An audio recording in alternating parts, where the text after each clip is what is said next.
Remember when Marina Mabrey blindsided Caitlyn Clark last year with a body check right after Clark got poked in the eye? She was never ejected for it, and Fever fans never forgot it.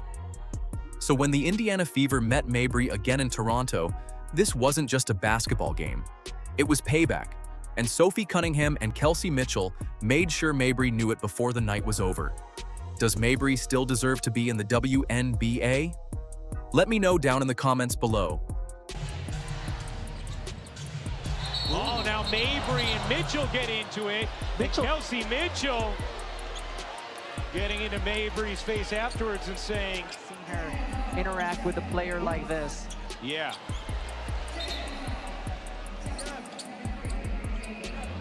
Said, don't Blanket do that again. And Rebecca, you are so right. Kelsey Mitchell. Let's talk about the play that still lives in every Fever fan's head. Clark had just taken a finger straight to the eye from J.C. Sheldon, the kind of poke that makes you lose track of where the court even is for a second. She was still blinking it off, still trying to find her footing, when Mabrey came flying in from the side wearing Connecticut Sun colors and leveled her with a body check that had nothing to do with the ball. No whistle, no flag, nothing. That's what Clark didn't like. And then Mabrey came in with a bump.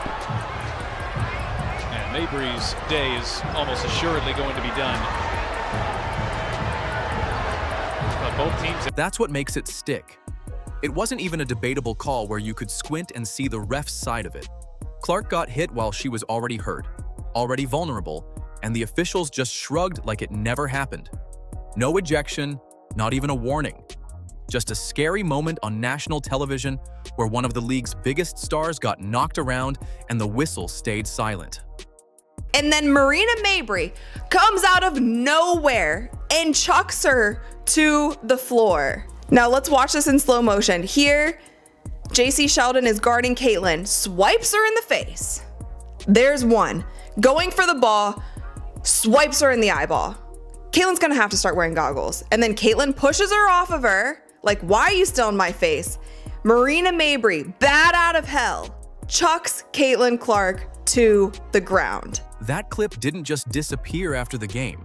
It got clipped, reposted, and argued about for months, showing up on every Fever recap channel that exists. People slowed it down frame by frame trying to figure out how refs missed it. And every time Mabrey's name came up after that, this play came up right behind it. It became the moment fans point to whenever they talk about Clark getting hit and getting nothing in return. Clark just is able to lead Mitchell so beautifully on those back cuts. Skyda sheds Clark, can't lay it in, and it's out of bounds off of Toronto. Skyda shedded Clark by having her arm right in Caitlyn Clark's neck. Clark was looking for the offensive. And it wasn't a one-time thing either. Mabrey built a reputation for grabby, physical, borderline defense specifically when guarding Clark. The kind of stuff that lives right on the edge of a foul without ever quite crossing into one that gets called. Extra contact on screens, a hand that stays a little too long, positioning that always seems to end with Clark on the ground. Fans noticed the pattern long before this next matchup ever got scheduled. Temi Benlay able to lay it in. There's Clark turning the corner, gets denied. The follow is good from Billings. So when Toronto and Indiana lined up on August 18th, 2026, this wasn't just Mabrey and Clark sharing a floor again. It was the first time since that hit, and early on, the fouls started piling up fast. Clark got hit in the throat with no whistle at one point, grabbed on drives, knocked off balance more than once, while the referees seemed to call ghost fouls on her instead of protecting her from the real ones. History wasn't just repeating itself, it was doing it in real time, in front of a sold-out building in Toronto that was loud, sweating, and about to turn on one of its own players before the night ended. Something we've seen all season. Clark has not been afraid of the physicality this season. Clean up top, but certainly not down below.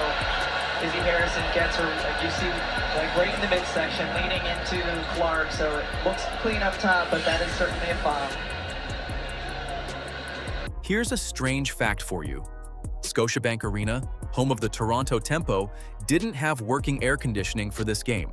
In August, For a professional basketball game with two teams sprinting up and down the floor for 40 minutes straight. Whoever runs that building either forgot it was summer or just didn't think it would matter. And by the end of the night, everybody in that arena knew exactly how wrong that was. You could see it by the first quarter. Jerseys soaked through, players wiping their faces on the way back down the court, the ball slipping out of hands on routine passes because nobody could keep a dry grip on anything. By the second quarter, legs started looking heavy, especially for the Fever players logging real minutes. And that heat wasn't just some minor annoyance in the background. It was actively changing how the game got played, and it was about to hit one player harder than anybody else on the floor.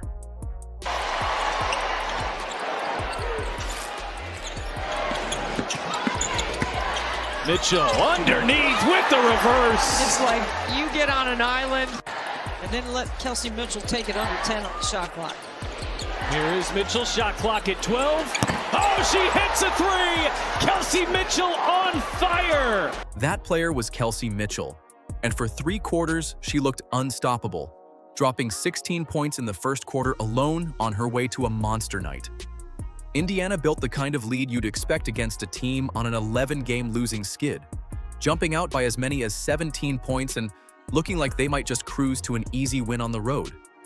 Toronto had every reason to fold right there, down big, exhausted, playing in their own sauna of an arena against a Fever team clicking on every cylinder. Shot clock and game clock essentially level. Fever can take the last shot of the quarter. Mitchell the fake.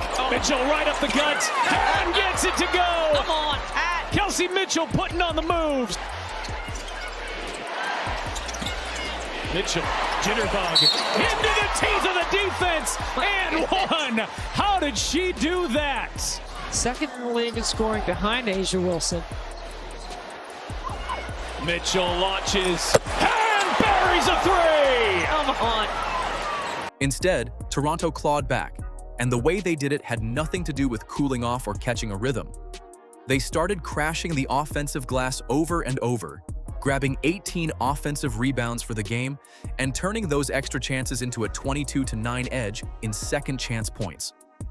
Possessions that should have ended in a defensive stop turned into 2, 3, sometimes 4 extra shots at the rim, and every one of those extra chances chipped away at Indiana's lead a little more. A blowout turned into a dogfight, and the Heat played its part in that shift too, because Indiana's rotations started getting shorter as the third quarter wore on. Substitution patterns got tighter, and shot selection got a little more rushed than it should have been. Then came the moment nobody wanted to see. Mitchell, who'd been carrying the offense practically by herself, had to come out of the game after 3 quarters, done for the night. Coach Stephanie White said afterward, "It looked like she'd simply gotten overheated. Not the same issue as the injury that ended her 2025 playoffs, but overheated is still overheated. And in a building with no air conditioning, that's exactly the kind of thing that happens when your best players are sprinting for 30 straight minutes." Clark said post-game the team certainly missed her, and it wasn't hard to see why once Mitchell walked to the locker room and never came back to the bench.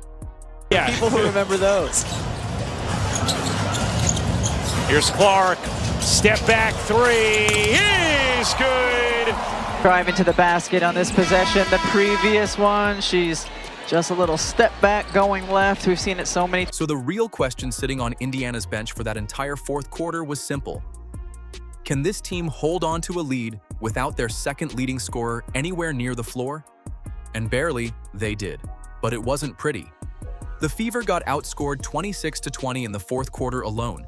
They committed 17 turnovers as a team, with Clark responsible for 7 of them. And the whole thing looked choppy and stressful instead of the clean finish it should have been with a 17-point cushion built up earlier.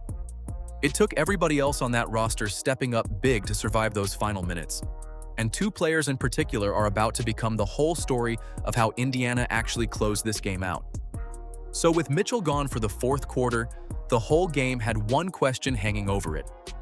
Who steps up and covers for the best scorer on the floor when she's sitting on the bench with an ice pack? Turns out Indiana had an answer ready, and it came from someone fans already trust in moments like this. Digit lead here. Harris, Cunningham, splashes home a 3. Sophie Cunningham has been Clark's enforcer since the day she got traded to Indiana. The one who talks trash, throws her body around, and makes sure nobody takes a cheap shot at Clark without hearing about it. But this game, Cunningham did her talking with the scoreboard instead of her mouth. She came off the bench and buried 3 three-pointers on 3 attempts, finishing 4 of 5 from the field for 13 points on a night when Indiana needed every single one of them. That kind of shooting doesn't happen by accident either.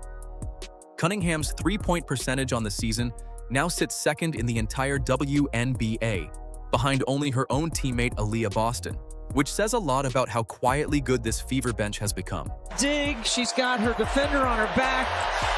Cunningham drills a 3. While Cunningham was calmly draining threes on one end, things were getting a lot less calm on the other end of the floor.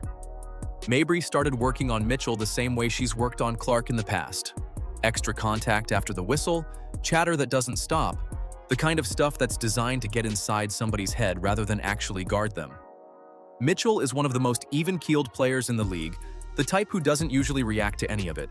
So when Mabrey swiped at her and bumped her in the third quarter, nobody expected what came next. This is crazy. I have never seen Kelsey Mitchell react like this. I honestly don't think I've ever seen Kelsey Mitchell get this mad. Get so mad to get up in somebody's face. What happened?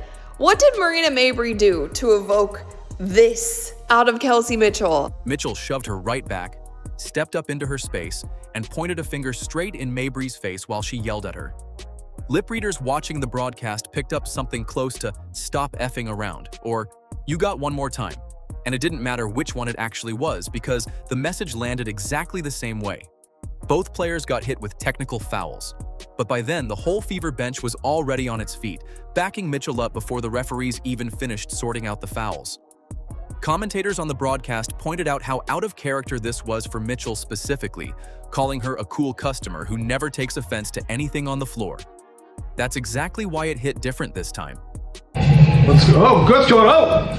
Oh, Kelsey, Mitch with the elbow. Get her, Kelsey! Put that thug down. Tell her what's up. You tell that thug what's up. That thug Mayberry. You tell her that's a go.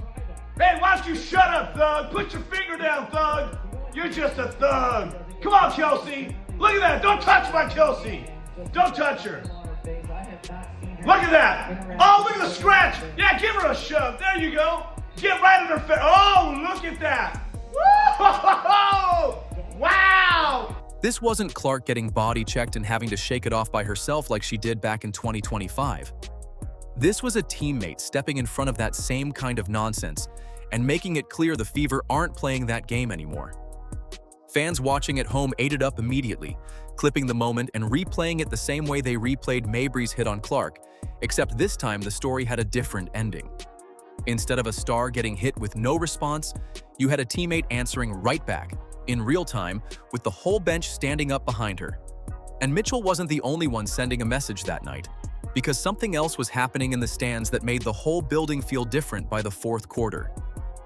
Toronto's own crowd, in Mabrey's own building, started doing something nobody saw coming when this game tipped off. It wasn't loud chanting or boos, and it wasn't the kind of reaction you'd expect from home fans watching their team get pushed around physically. It was something a lot more personal to Mabrey, and a lot more embarrassing once cameras started catching it on replay. That moment didn't just sit there quietly either, because once people noticed what the crowd was doing, it turned into its own story by the end of the night. One that lined up perfectly with what the box score was about to show everybody watching at home. Floor to get position. Clark sidestepping 3. You bet! Caitlyn Clark's range has cleared customs. Here's the scene fans are still passing around online. After the final whistle, people in tempo gear, Toronto's own crowd, lined up near the tunnel hoping to get Caitlyn Clark's autograph instead of Mabrey's. Kids in Toronto jerseys reached right past their own players just to get a little closer to Clark. And it wasn't a one-off moment either. It kept happening as she walked toward the locker room. This was supposed to be Mabrey's building, her team, her fans. Instead, the loudest reaction of the night went to the visiting player she'd been hunting since 2025. Caitlyn Clark.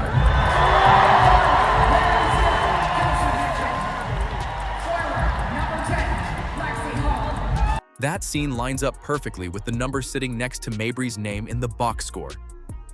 She finished the night with a team worst plus-minus of -14, and that stat doesn't lie the way a highlight reel can.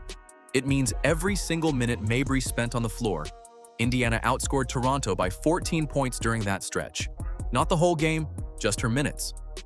So while she was out there trying to get under Kelsey Mitchell's skin and mixing it up physically, her own team was getting buried on the scoreboard the entire time she played.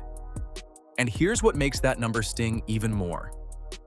Mabrey actually put up 22 points on the night, the kind of line that looks solid if you only glance at the box score for 2 seconds. But she needed 21 shots to get there, shooting just 33.3% from the field, and none of that scoring stopped Indiana from controlling the game whenever she was out there. Points on paper mean nothing if your team is bleeding possessions and bleeding points every time you check into the game. Because they're so thin. No Niara Sabali, no Julie Alamon. Oh, Clark got bumped, still flips it in, puts the foul. Big time bucket from Caitlyn Clark and a chance for 3. Caitlyn Clark has gotten so good at getting touches in the paint and then finishing, just absorbing contact. That time gets hit, keeps her eyes on the rim, opportunity for the and one. Just a different level of aggressiveness. Now flip over to what Clark did on her end, because this is where the box score stops being close. She finished with 24 points and 7 assists, and that line extended her own streak to 6 straight games, with at least 20 points and 5 assists, tying the WNBA record she set herself back in June of this year. Nobody else in the league is doing what she's doing on a nightly basis, and the numbers back that up in a way that's almost hard to believe. Clark and her 2024 season are the only 2 seasons in WNBA history to hit both 700 points and 250 assists. That's not a stat shared with a handful of players. That's a list with exactly one name on it, twice. How were you able to withstand everyone and secure this win? Yeah, I want to give Toronto their flowers. What a great environment for women's basketball. It's a hell of a crowd. It's a lot of fun to play in front of. Sandy Brondello is doing a great job. Marina, and now they have Sykes back. I want to give them their flowers because they're a hell of a squad. But you know what? Kelsey kind of went out for a second, so we all had to step up, knock down our shots. We weathered the storm a little bit, and so that's just part of building it and the growth that we're showing right now. Mitchell's night belongs right next to that. Playing only 3 quarters before the Heat forced her out, she still put up 29 points, shooting 11 of 16 from the field and knocking down 4 of 6 threes. That performance stretched her streak of 20-point games to 20 straight, tying Aja Wilson's WNBA record and giving Mitchell the longest streak like it within a single season in league history. 29 points in 3 quarters, then done for the night, and she still walked away with a record attached to her name. Put Clark and Mitchell together and you get the number that closes this whole story out. The 2 of them have now scored 20-plus points in the same game 16 times this season, the most by any duo in WNBA history, passing Diana Taurasi and Cappie Pondexter's mark of 15, set back in 2008. Mabrey walked off that floor with a -14 next to her name. Clark and Mitchell walked off with a record no other pair in league history has ever touched. Strip away the drama and the box score tells the real story. Indiana won in brutal heat, without air conditioning, without Mitchell for the entire 4th quarter, and still walked out with a win and a message sent to Mabrey. Clark's MVP case keeps getting stronger with every game like this, and the Fever keep climbing toward a real playoff run heading into the rest of 2026. These 2 teams meet again September 18th, first game back from the World Cup break. Mabrey gets a rematch on her own floor. Does Mabrey still deserve to be in the WNBA? Let me know down in the comments below, and don't forget to like, subscribe, and turn on all notifications as we're bringing you all the action and top stories. Click the video on the screen, and we'll see you in the next one.